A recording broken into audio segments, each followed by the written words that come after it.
We get yet another relatively small chapter as we find that it has now been a fortnight since Bran fell, as Catelyn has clung to his side ever since. Jon himself has avoided going up to see Bran due to his knowing that Catelyn would not approve of him being there. He does, however, decide, as this is the last day before they all must leave, that he has no other choice and goes up to visit.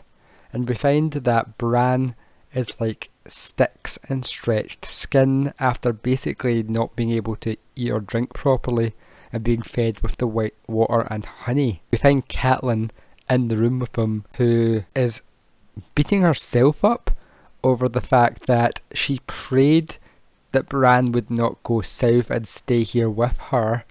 and as a result she thinks the gods have answered her prayer in mockery by sending her this curse upon her son. And we find that grief does terrible things to people. Despite the fact that Catelyn didn't seem to be the most accommodating person to Jon to begin with, she decides that in her grief she hates him that much that she suggests that it should have been Jon that befell this fate and not Bran. Jon leaves Winterfell, but not before giving Bran a kiss on the lips before he leaves, which I find very interesting imagery wise, as we know that a kiss on the lips will come to be very important in connection with the Azor Ahai story.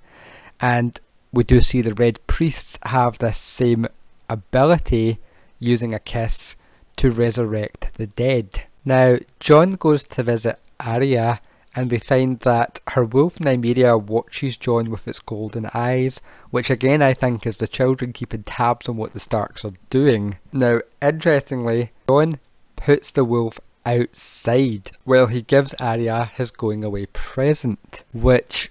is her sword, which they name Needle. Now, it's interesting that the wolf does not bear witness to this, which implies that the children of the forest don't know about it. And we also find that Arya has a large ironwood chest that she keeps all her stuff in, and so it's possible for us to infer that from this point on the wolf never actually witnesses the sword in the chest due to it being ironwood that is protected from magic. And so I wonder if this will be important in future, that although Arya is being watched and potentially groomed in future by the Faithless Men who may have connections to the Children of the Forest, it's interesting to see whether at any point any of them actually learn about her possessing this sword. And it is noted that this form of sword is very commonly used by Bravos, who are basically hired swords that exist in Pentos and Myr, which is interesting because as they are called Bravos,